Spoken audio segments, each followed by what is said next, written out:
meskipun kita belum punya murid, belum punya gedung, belum punya tanah, hanya pinjam, pokoknya bismillah kita yakin kita akan tetap berdiri. Akhirnya peletakan batu pertama diselenggarakan di situ bersama Pak Amin Rais. Yang kita ajarkan hanya 4 mapel yang akan di UN kan. Pusing. Itu saja nilainya masih jeblok gitu. Apalagi kalau ditambah pondok pesantren, harus menghafal Al-Quran, harus menghafal hadis, harus belajar bahasa Arab dan sebagainya. Wah, itu pikirannya waduh nanti anak-anak akan semakin tertekan, kemudian nilainya akan semakin hancur.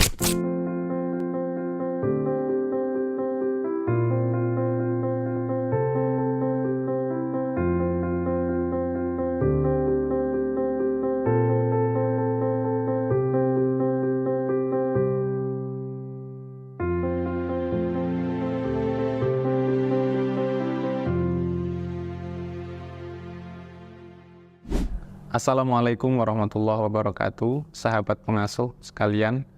Hari ini kita mendapatkan nikmat bisa berkunjung ke MBS Muhammadiyah Boarding School Yogyakarta yang bertempat di daerah Prambanan, tepatnya di desanya Pak Ustadz? Di Bokoharjo, Prambanan, Sleman ya. Bokoharjo, Prambanan, Sleman. Nggak jauh dari Candi Prambanan ya, beberapa menit, dan kita langsung disambut oleh Ustadz Fauzan. Benar Ustadz ya? Yeah. Kalau saya nggak salah tadi. Yeah. Ustadz Fauzan ini sebagai apa? Di sini diberi amanah Pak Ustadz? Di samping saya sebagai salah satu pendiri pondok MBS ini, kemudian sekarang diamanai untuk menjadi salah satu pimpinan di MBS, karena MBS ini sekarang menggunakan model 3 pimpinan. Trimurti. Ya, salah satunya adalah saya. Kalau boleh tahu Ustadz, dari 3 itu amanahnya apa saja Ustadz? Ya, dari 3 itu yang pertama ada Ustadz Fakihuddin LC. Beliau untuk lebih konsen di untuk formalnya, kegiatan-kegiatan formal itu langsung ditangani oleh beliau. Termasuk misalnya nanti ada urusan dengan pihak luar, itu juga beliau. Kemudian juga beliau dikonsenkan di bidang keuangan dan juga mengelola cabang dari MBS. Karena kita juga mengelola pondok pesantren AF Fakhruddin. Nah, ini beliau yang mengelola. Di Jogja juga? Di Jogja juga, tidak jauh dari sini. Ya. Kemudian ada Ustadz Didik Prianto SSI. Beliau lebih dikonsentrasikan di bidang pendidikan dan di kemahadannya. Itu. Kemudian untuk saya sendiri, Muhammad Fauzan Yaksa, saya untuk dikonsentrasikan di SDM dan di sarana prasarana dan kerumah tanggaan. Namun meskipun sudah ada bidangnya masing-masing, namun dalam hal menentukan kebijakan-kebijakan tetap harus dibicarakan bertiga. Bahkan juga nanti kita juga melibatkan wakil pimpinan. Dari 3 itu yang bisa disebut apa? Ketua umum lah begitu. Atau mungkin kiai intinya siapa Ustaz? Ya kalau ya bisa dikatakan kalau di yang utama gitu. Yang utamanya Ustadz Fakih. Ustadz Fakhruddin Nasi. Ya, karena memang beliau yang lebih menguasai dalam hal ilmu syar'i. Beliau hadir kita di sini akan mencari tahu dan juga kita akan bertanya-tanya kepada Ustadz Fauzan berkaitan dengan MBS Jogja. Yang pertama ini pastilah lahirnya MBS Jogja ini dengan spirit para pendirinya yang luar biasa. Mungkin bisa dikisahkan secara singkat, secara historis, yang mungkin bisa menginspirasi teman-teman yang baru merintis, yang sekarang mungkin masih dalam perjuangan ya Ustaz ya. Bagaimana mereka perlu kesabaran, dan mungkin apa yang bisa menjadi inspirasi itu dengan MPS yang sekarang sudah besar, saya tadi melihat beberapa bis datang dari Lampung, ada yang dari Gontor ya, dari Gontor, tadi banding ke sini, ke Jogja, jauh-jauh, berarti kan ada sesuatu yang istimewa di sini. Selain Jogja sendiri ya, Jogja istimewa. Nah, untuk itu kita akan mendengarkan dari Ustadz Fauzan sisi perjuangan dulu seperti apa di awal-awal Ustadz, tahun berapa berdiri, kemudian yang membuat Ustadz sebagai salah satu perintis.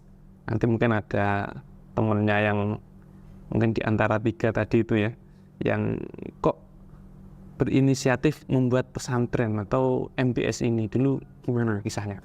Ini berawal dari keprihatinan kami para aktivis Muhammadiyah lah, bisa dikatakan aktivis atau pemuda Muhammadiyah, khususnya di Kecamatan Prambanan, melihat kondisi kondisi peta dakwah di Kecamatan Prambanan ini yang memang masih memprihatinkan. Kemudian juga kita minim sekali ustadz atau mubalik gitu ya di tingkat kelurahan, kecamatan, bahkan sampai di tingkat kabupaten itu kita sangat minim adanya ustadz atau mubalik yang baik. Bahkan juga di kampung-kampung itu imam masjid itu juga bacaannya memprihatinkan gitu. Itu salah satunya. Kemudian yang kedua juga kita tuh punya Muhammadiyah kan dikenal ya banyak punya sekolah Muhammadiyah. Di tempat kami juga banyak sekolah Muhammadiyah. Ada dari tingkat TK, SD, SMP, SMA, SMK Muhammadiyah. Namun meskipun sekolah-sekolah itu berlabelkan Muhammadiyah, tetapi ketika ada event Musabaqah Tilawatil Quran, MTQ, itu sekolah-sekolah Muhammadiyah tidak ada yang pernah dapat juara. Tidak ada yang berprestasi. Malah kalah dengan sekolah-sekolah negeri. Padahal di sekolah-sekolah Muhammadiyah itu pelajaran agamanya lebih banyak daripada di sekolah negeri. Namun ketika MTQ kok selalu saja kalah, tidak pernah ada yang muncul begitu dari sekolah Muhammadiyah. Nah, kemudian didukung pada saat itu kita terkena di 2006 ada gempa Jogja itu. Kemudian sekolah-sekolah Muhammadiyah itu banyak yang rusak, bahkan ada yang betul-betul habis bangunannya, rata. Dan alhamdulillah hikmah gempa malah dapat bantuan. Kemudian ada sekolah yang tadinya rata dengan tanah itu kemudian dapat bantuan, bahkan sekolahnya menjadi tingkat dan sisa ruangannya gitu. Karena sisa itu kemudian kami berinisiatif, kami berdiskusi gimana kalau misalnya ruang yang kosong, beberapa ruang kelas yang kosong itu kita manfaatkan untuk kita membuka kelas khusus. Jadi sekolah Muhammadiyah yang punya ruangan sisa itu tadi, kemudian kita minta izin kepada pihak sekolah untuk kita kelola ruangan itu, kita buka untuk membuka kelas program khusus berasrama. Awalnya seperti itu. Dan kita sudah di sini kan ya belum. Yang waktu itu kita tawarkan adalah SMP Muhammadiyah 1 Prambanan. Ya. Karena ada 2 atau 3 ruangan kosong. Ya, karena dapat bantuan yang tadinya hanya 1 lantai kemudian dapat bantuan. Kalau di Muhammadiyah itu ya, hebatnya dapatnya sebenarnya 1 lantai tapi oleh Muhammadiyah disulap menjadi 2 lantai gitu. Karena ada efisiensi ya. Dan juga kita berswadaya. Jadi lebih ruang ya. Malah lebih ruangnya. Akhirnya kita minta izin untuk gimana kalau kita tawarkan gimana kalau kita membuka kelas program khusus, yaitu yang boarding, kelas boarding. 2006 Ustaz. 2006. Itu dalam rangka untuk mempersiapkan anak-anak yang betul-betul kita bina siang malam gitu. Kemudian ilmu agamanya juga bagus, sehingga nanti ketika ada MTQ atau Musabaqah Tilawatul Quran atau lomba-lomba apapun, event apapun, itu anak-anak itu bisa kita siapkan.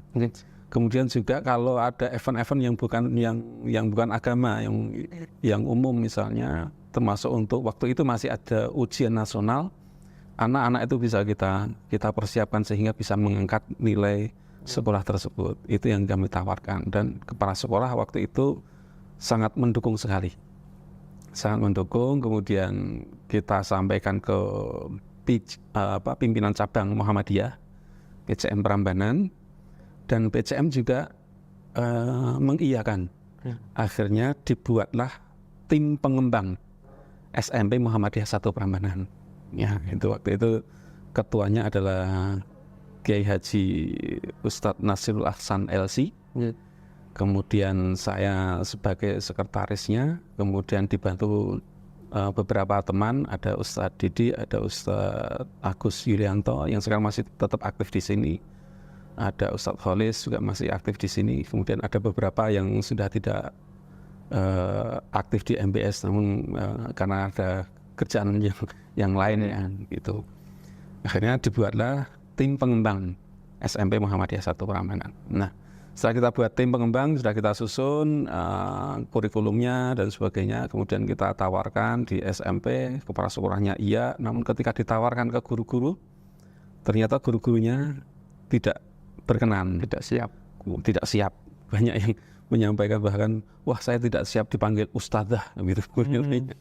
Kemudian ada yang sudah a priori terlebih dahulu sudah dulu sebelum misalnya ketika ujian nasional anak-anak pelajaran kita liburkan semua, yang kita ajarkan hanya 4 mapel yang akan di UN kan, itu saja nilainya masih jeblok ya. Apalagi kalau ditambah pondok pesantren, harus menghafal Al-Quran, harus menghafal hadis, harus belajar bahasa Arab dan sebagainya.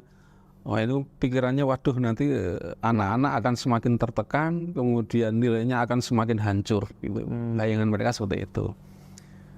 Kemudian kita coba untuk bahasa kami, wah ini kurang piknik gitu ya. Jadi wah ini guru-gurunya kurang piknik ini. Akhirnya kita ajak, ayo kita ajak studi banding. Kemudian waktu itu kita ajak studi banding ke rencananya ke Pondok Gontor. Ternyata Pondok Gontor waktu itu baru libur sehingga tidak bisa menerima tamu. Terus akhirnya kita hanya di tetangganya, yaitu Pondok Al-Mawaddah. Al-Mawaddah. Yaitu masih Gontor juga ya. Masih di Gontor juga, tapi bukan Darussalam, tapi Al-Mawaddah. Yang khusus putri, kita belajar di sana. Yang kita sampaikan ke guru-guru SMP tersebut bahwa ini adalah pondok pesantren yang pelajaran agamanya banyak, bahasa Arabnya banyak, kemudian juga belajar ilmu umum, dan juga harus ikut ujian nasional, dan ternyata mereka berprestasi di ujian nasionalnya. Bahkan terbaik untuk mapel bahasa Inggris kalau nggak salah waktu itu.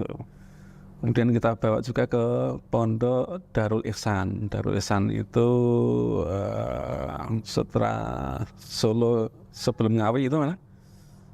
Ngawi, Sragen, ya, Sragen. Ada Darul Ihsan. Ini juga pondok pesantren Muhammadiyah.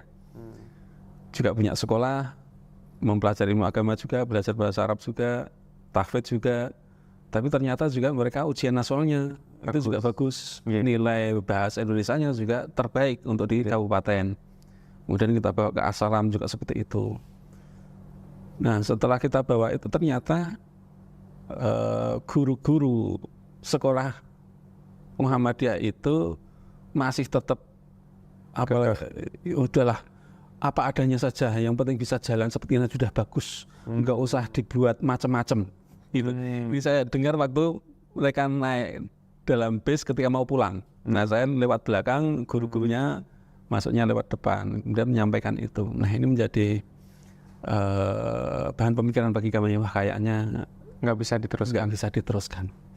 Kemudian kami berkonsultasi ke bapak-bapak tokoh-tokoh Muhammadiyah. Kita datang ke Pak Agung Danarto, waktu itu beliau adalah ketua PWM DIY. Kita konsultasi ke beliau, kemudian Pak Agung menyampaikan kalau mau mengembangkan sekolah itu sebaiknya orang dalam. Kalau yang mengembangkan sekolah itu orang luar, itu tidak akan bisa. Kalian adalah orang luar. Meskipun sama-sama Muhammadiyah, tapi kalian pemuda Muhammadiyah, kalian bukan guru-guru sekolah yang bersangkutan. Mau mengembangkan sekolah tersebut nggak bisa. Istilahnya yang punya ide yang di luar, yang suruh ngerjakan yang dalam, ini yang berat. Akhirnya sebaiknya kalau kalian mau membuat sendiri. Oke, kemudian kita konsultasi juga ke Pak Amin Rais waktu itu. Pak Amin Rais juga sama. Malah mendukung sudahlah berdiri sendiri saja. Dan ini peluang sangat bagus karena di Muhammadiyah belum punya yang model seperti ini. Konsep yang dibuat ini bagus dan ini baru pertama kalinya ada di Muhammadiyah. Kemudian kita sowan juga ke Prof. Yunahar Ilyas almarhum juga, beliau juga mendukung. Kemudian Bu Profesor Dr. Siti Hamamah, waktu itu beliau sebagai ketua Aisyah Pusat, beliau juga mendukung. Ya akhirnya kemudian kita rapat kembali, kita diskusikan kembali dengan pihak sekolah, dan kita tawarkan lagi gimana mau kita lanjut atau tidak. Kemudian kepala sekolahnya menawarkan kepada guru-guru pada dia, kemudian gimana Bu Bendahara, kalau dari segi keuangan kita belum siap Pak gitu. Oh ya sudah, berarti kita belum siap. Oke ya. Terus akhirnya kita bercerai saat itu. Dan SK yang awalnya tim pengembang SMP Muhammadiyah satu Prambanan itu kemudian dirubah oleh BCM menjadi tim pendiri Pondok Pesantren Modern Muhammadiyah Boarding School. Sudah ada santrinya yang belum ada. Kemudian akhirnya kita mulailah bermimpi pada waktu itu. Kita sudah mulai menganggarkan mendesain gedung sekian lantai, kemudian asrama sekian lantai gitu. Sampai keluar anggaran waktu itu sudah di angka 2,1 M. Itu saya membayangkan 2,1 M itu dari mana. Padahal dari PCM, pimpinan cabang Muhammadiyah, tidak memberikan modal sama sekali ke kami. Jadi akhirnya dikenal di kami itu, kami berangkat dari 0 rupiah 0 meter. 0 rupiah kita tidak punya modal sama sekali. 0 meter tidak punya tanah. 0 meter tidak punya tanah sama sekali. Akhirnya kita hanya diberi modal berapa? 3 kali 3 cm stempel. Dan ini stempel silahkan digandakan, kemudian gunakan stempel itu untuk membuat proposal untuk mencari dana. Nah dari situlah kemudian kita membuat proposal, kita bermimpi,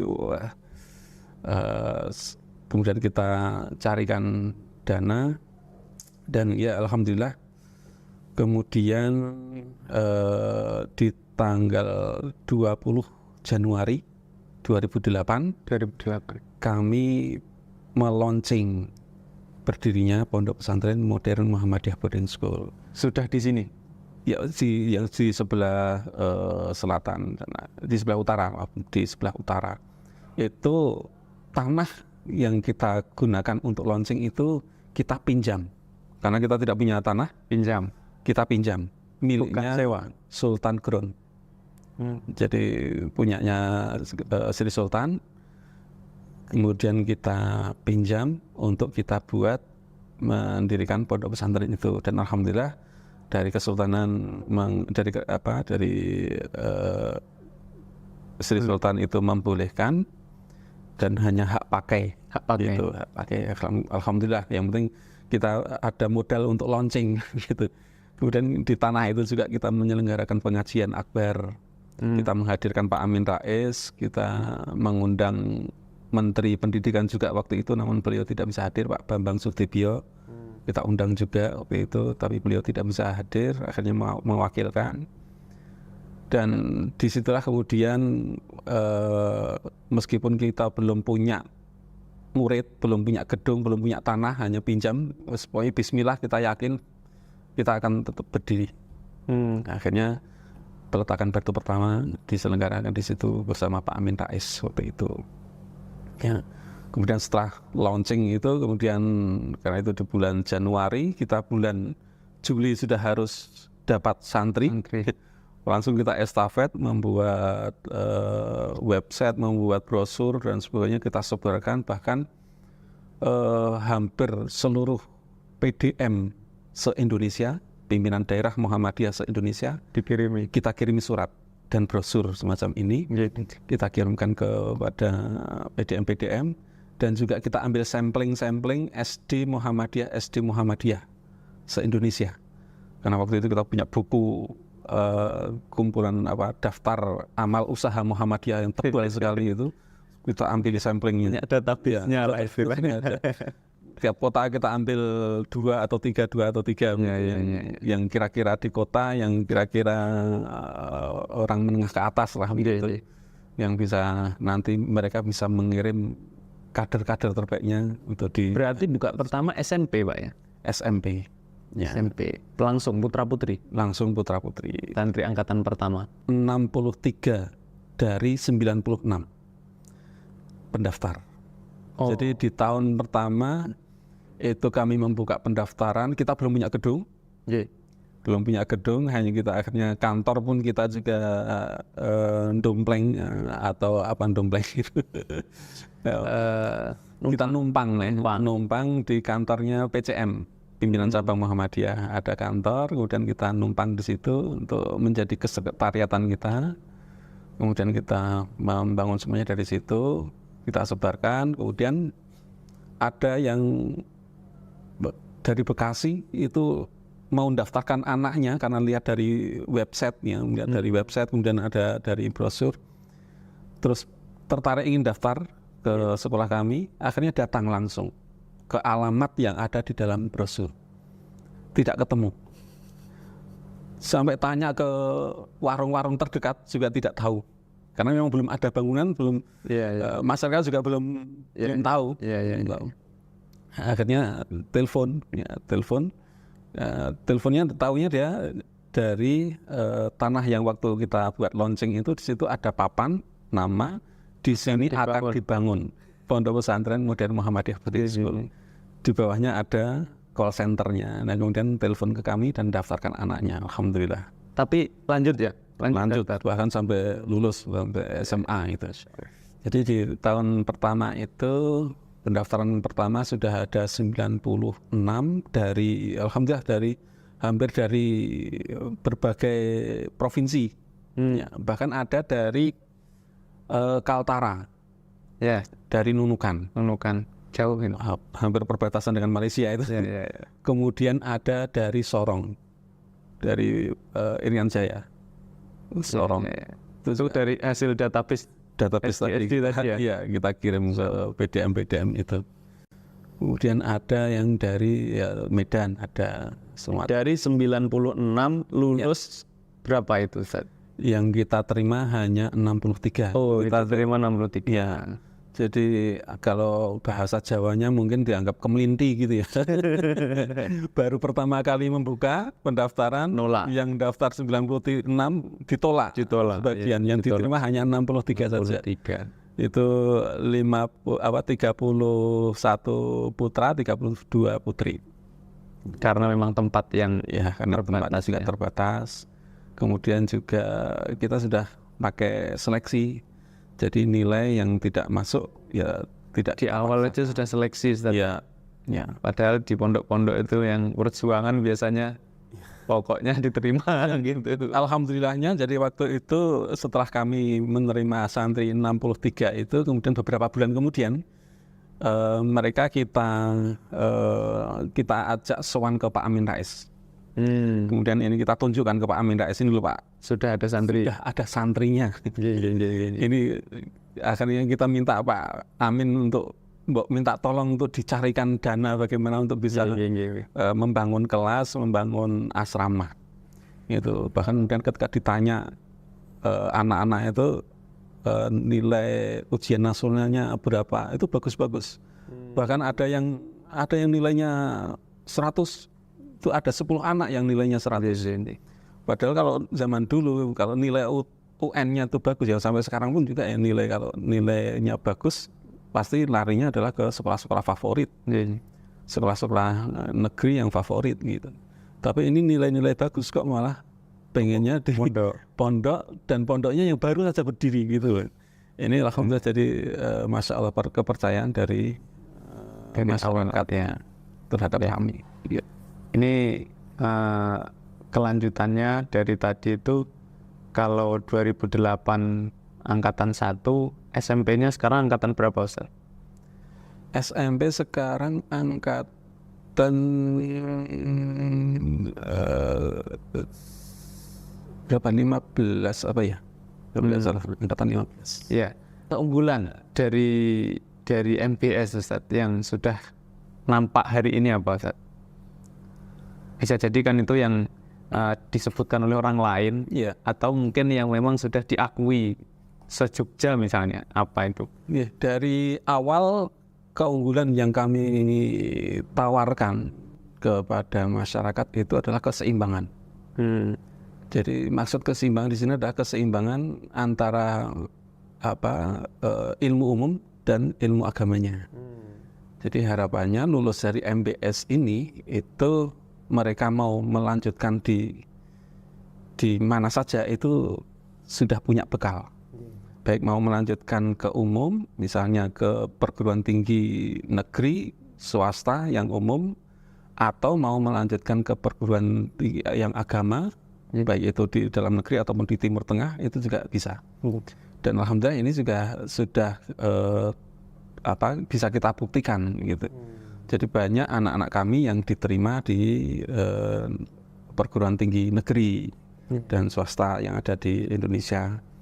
Bahkan ada juga yang meskipun kami itu pondok pesantren, ternyata lulusan pondok ada juga yang menjadi dokter juga banyak dari alumni kami. Ada yang sudah bahkan sudah menjadi dokter, betul-betul sudah praktek ya, sudah izin praktek, sudah ada beberapa. Kemudian apalagi yang ke luar negeri itu juga banyak. Dan di luar negeri ini alhamdulillah kita sudah ada di 9 negara. Ya, jadi ada di Mesir, di Al-Azhar, kemudian di Saudi, itu ada di Madinah dan di Mekah, kemudian di Yaman, Sudan, kemudian Maroko, Turki, kemudian dan di beberapa negara itu saya nggak hafal daerahnya mana saja. Jadi alumni termasuk solid ya Ustaz ya? Ya alhamdulillah alumni MPS. Iya. Hari Kamis kemarin, Kamis yang lalu, hari Kamis kemarin ini kami diundang untuk tasyakuran, tapi hanya via Zoom, hanya via Zoom dari anak-anak yang lulus di Al-Azhar. Kemarin sudah lulus ada 6 anak dari 109 yang masih, karena beberapa sudah kembali ke Indonesia. Nah, kemarin tinggal 109, 6 anak diantaranya kemarin sudah diwisuda, sudah syukuran. Kemudian segera akan menyusul ini dalam waktu dekat ini sudah kita persiapkan ada 33 anak yang akan berangkat ke Al-Azhar. Respon selanjutnya dari Bapak Amin Rais tadi setelah melihat sudah ada santri. Di awal beliau sangat respect sekali ya dengan MBS ini, bahkan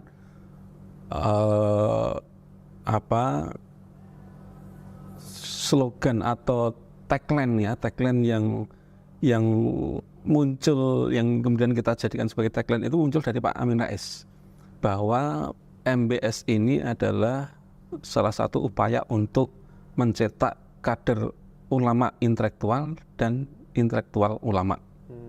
Nah, ini yang kemudian menjadi tagline kami, bahwa MBS ini kita adalah dalam upaya untuk mencetak kader ulama yang intelektual dan intelektual yang ulama. Jadi harapannya keseimbangan tadi. Silahkan nanti mau pada akhirnya memang anak-anak akan memposisikan apakah dia mau mengambil mapel umum, silahkan untuk menjadi intelektual, tetapi tetap ada bekal ulamanya di situ. Atau mereka ingin mengambil ilmu agama yang kemudian menjadi ulama, namun mereka juga menguasai ilmu umum. Kata kuncinya bermanfaat buat umat gitu ya. Kemudian dengan hasil yang kami tunjukkan ke Pak Amin Rais tadi, tentu Pak Amin akan semakin semangat. Yang awalnya itu awal waktu beliau launching di MBS ini sudah menyampaikan pahitnya dulu. Pahitnya besok kalau yang daftar hanya sedikit, jangan putus asa. Kalau belum punya gedung, jangan putus asa. Nanti silakan bisa pinjam mungkin masjid terdekat untuk jadi kelas, atau mungkin ada rumah tokoh masyarakat yang ruangannya tersisa dipinjam untuk kelas gitu. Jadi sudah disampaikan pahit-pahitnya dulu gitu. Tapi nggak sampai seperti itu. Alhamdulillah tidak sampai. Ya, kita masih punya yang bisa dipinjam yang lain, yaitu gedung PCM tadi kita pinjam. Gitu. Kemudian beliau sangat semangat, respect dan mencarikan jalur. Langsung waktu itu kemudian telepon ke Pak Bambang Sudibyo waktu itu untuk segera disiapkan untuk MBS. Mau silakan dibuat berapa ruangan gitu. Siapkan ruangan untuk MBS, paling tidak 2 RKP karena ada putra dan putri. Ya. Kemudian Pak Bambang kan menyampaikan harus ada syarat-syaratnya, di antaranya adalah izin operasional. Yang waktu itu memang kita izin operasional masih terkendala, bahkan kendalanya itu bukan di dinas, tapi kendalanya malah di internal Muhammadiyah sendiri. Yang karena alasannya adalah ini hal yang baru. Munculnya Muhammadiyah boarding school itu hal yang baru di Muhammadiyah. Dan sekarang hampir seluruh Indonesia ada MBS. Dulu waktu itu masih baru, mereka kesulitan untuk memposisikan ini. Terus kalau MBS atau pondok pesantren MBS ini terus nanti akan di bawah naungan siapa? Apakah di Dasman gitu ya, bagian pendidikan dasar dan menengah, atau di majelis kader karena untuk mencetak kader-kader gitu, atau mau di majelis tabligh. Nah mereka masih bingung. Apakah ini kemudian ranahnya PDM atau ranahnya PWM atau pusat gitu. Kita masih belum punya formula untuk itu dari Muhammadiyah sendiri karena ini hal yang baru. Akhirnya pencarian izin operasional itu terkendala di Muhammadiyah sendiri. Suratnya belum turun-turun dari Muhammadiyah rekomendasinya. Sampai kemudian Pak Amin yang telepon. Gimana surat izin operasionalnya sudah turun belum? Belum Pak, ini kami suratnya masih di PDF. Siapa yang tanda tangan bingung. Ya, ini masih di PDF. Bagaimana kok belum bisa? Ya gimana? Gini aja. Proposalnya dikirim ke saya, nanti saya yang mau jalan gitu. Waduh, buat usaha nggak usah, nanti kami aja yang mengurus, insya Allah nanti segera clear gitu. Ya akhirnya kami urus, dan alhamdulillah waktu itu kita juga punya orang pemerintahan lah ya waktu itu, Pak Sri Purnomo waktu itu sebagai wakil bupati berkenan membantu mengegulkan itu. Akhirnya kemudian segera terkirim di Jakarta dan alhamdulillah dapat. Tahun berapa itu? Itu di 2008 akhir lah. Berarti nggak lama ya? Nggak lama. Masih di tahun yang sama ya? Ya. Itu termasuk cepat. Ya, alhamdulillah kita tidak sempat kemudian minjam rumah orang tadi. Dibayangkan oleh Pak Amin, kalau misalnya mau minjam rumah orang ya jangan kaget, tetap semangat gitu. Luar biasa perjuangan dan alhamdulillah ini para pendirinya masih ya. Ya alhamdulillah masih di sini. Semangat itu bisa terus ditularkan jika pendirinya masih. Generasi yang sekarang pun kan juga masih bisa itu. Kalau apalagi ini terus diceritakan setiap tahunnya Ustaz. Setiap mungkin MOS itu diceritakan atau kalau bahasa sekarang MPLS ya. Ini karena sudah berapa menit ini Mas? Mungkin langsung saja ini kalau ada wali-wali santri yang pengen mendaftar ke MBS ini syaratnya apa saja Ustaz? Syaratnya apa ya, yang penting nanti ada ujian. Iya ya. Kalau misalnya umum apa, kalau yang Al-Qur'an apa begitu. Kalau dari SD yang mau masuk ke SMP, MBS itu nanti kita ada ujian. Yang diujikan itu nanti ada matematika dan PAI. Jadi agama Islam dan matematika. Kemudian ada baca Quran. Itu kalau misalnya masih Iqra itu enggak diterima. Sebaiknya dilancarkan dulu. Baru kemudian daftar ke MBS karena masih ada waktu beberapa bulan ya. Ini yang gelombang pertama sudah terlaksana. Di bulan ini November awal kemarin. Yang daftar sudah ada 700. Nah, yang diterima 700 itu yang kita terima di SMP itu 304, tepatnya 304, 152 putra, 152 putri. Kemudian nanti di gelombang kedua, ini kita masih ada kuota, masih ada 4 kelas yang kita buka untuk yang SMP. Kemudian SMA-nya juga hampir sama. Kemudian kalau yang SMA, MBS itu syaratnya lebih, ya. Karena nanti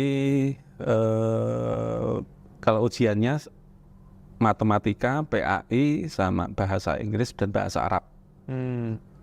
Kemudian ditambah nanti wawancara.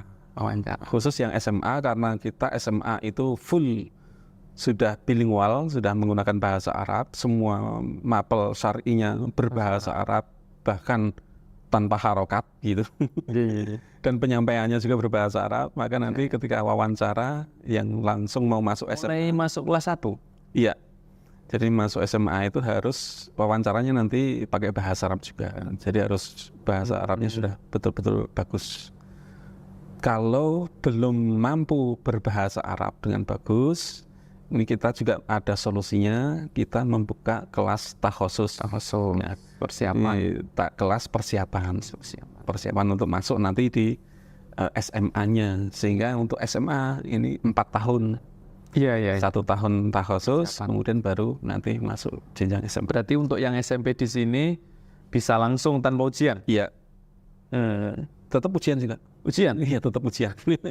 Nggak ada pengkhususan spesial ini kalau yang. Ya, karena kalau tidak ada ujian itu nanti anak kemudian ada gampang kayak gitu. Secara kualitas bisa menurun juga, Ustaz ya. Terus nanti malah menurun. Iya. Ketat berarti ya di sini ya. Ya. Baik, untuk SPP kemudian biaya awal berapa, Ustaz? SMP berapa, SMA berapa? Nanti ditanyakan wali santri ini yang mau mendaftar biasanya. Untuk tahun ini biaya awal masuk putra itu untuk SMP 15.650.000. Kemudian yang putri selisih ya, karena kebutuhannya juga lebih banyak yang di putri itu 15.950.000 SMP. Yang SMP. Kemudian yang SMA ataupun takhusus ini sama. Kalau yang putra dulu itu sama dengan yang SMP tadi 15.650.000. Kemudian yang putri juga sama 15.950.000. Yeah. Namun untuk yang dari MBS tentu berbeda. Nanti tidak usah kita sampaikan. Untuk ininya Ustaz, apa SPP-nya? Untuk SPP atau syahriahnya ini per bulan 1.275.000. Sama SMP SMA. Yang SMA beda sedikit, hanya beda berapa ribu. Kalau yang SMA itu 1.295.000 karena mungkin daya tampungnya juga lebih besar ya kalau SMA, jadi harganya juga lebih tinggi. Iya. Kalau makan maksudnya, kalau SMA lebih banyak begitu. Dan itu relatif masih murah ya. Iya. Hanya karena itu makan sudah semua lah ya. Semua, bahkan kita juga termasuk untuk bukan hanya untuk makan saja, termasuk untuk laundry pakaian, tapi khusus untuk seragam. Wajib laundry dan sudah kita siapkan. kemudian juga termasuk untuk asrama, uang kegiatan, kemudian SPP sekolah juga. Ya, murah lah Ustaz ya. Ya. Kalau kita bandingkan dengan yang lebih mahal, lebih banyak yang Lebih banyak. Kalau kita bandingkan dengan menitipkan motor, menitipkan kuda, itu lebih murah. Saya dengar itu yang melihara kuda, 1 bulannya 1 kuda 5 juta. Iya. Padahal ini manusia loh ini. Ya, makanya ini manusia dari yang kasih ilmu lah ya, tambah soleh kan dari ini, bisa jadi hafid Quran dan lain sebagainya kan, segitu insya Allah nggak mahal. Baik, Ustadz Fauzan, ini tadi dari perbincangan yang lumayan panjang kita, tibalah di ujungnya karena sudah asar ini Ustadz ya. Kita minta nasihatnya, kita minta beberapa kata untuk closing statement menyemangati guru-guru yang ada di pesantren. Yeah. Kalau singkat dari saya, untuk selalu menjaga keikhlasan. Ini penting sekali ketika kita mengelola pesantren. Ini harus selalu kita dasari dalam untuk rasa ikhlasnya itu harus betul-betul kita tanamkan, sehingga ketika kita kena badai ombak itu, ketika kita ikhlas, insya Allah tetap akan terus berjalan gitu.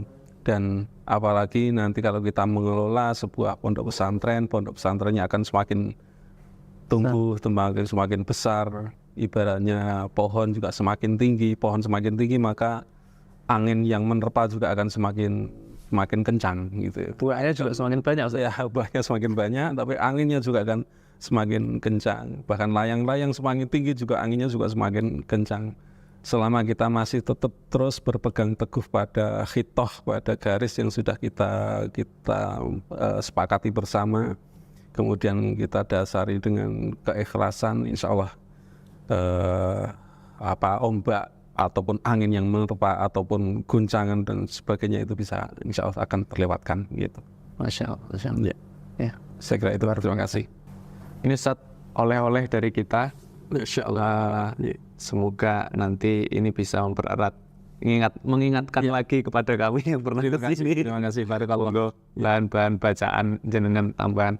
Barangkali ada kita bisa bekerja sama lagi antara pesantren-pesantren di bawah Muhammadiyah dan juga kami yang juga sejak 2019 kita konsen di dunia kepengasuhan.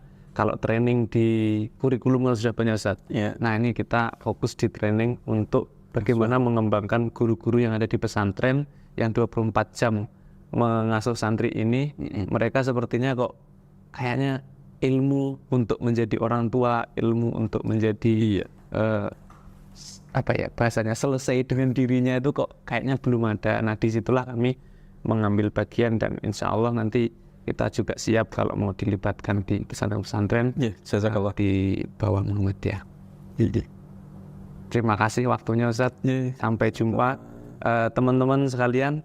Alhamdulillah tidak terasa kita sudah banyak dapat ilmu dari Ustadz Fauzan MPS Jogja kali ini. Semoga nanti kita bisa lanjutkan di pesantren-pesantren yang lain dalam program Jejak Pesantren. Demikian, Assalamualaikum warahmatullahi wabarakatuh. Waalaikumsalam warahmatullahi wabarakatuh.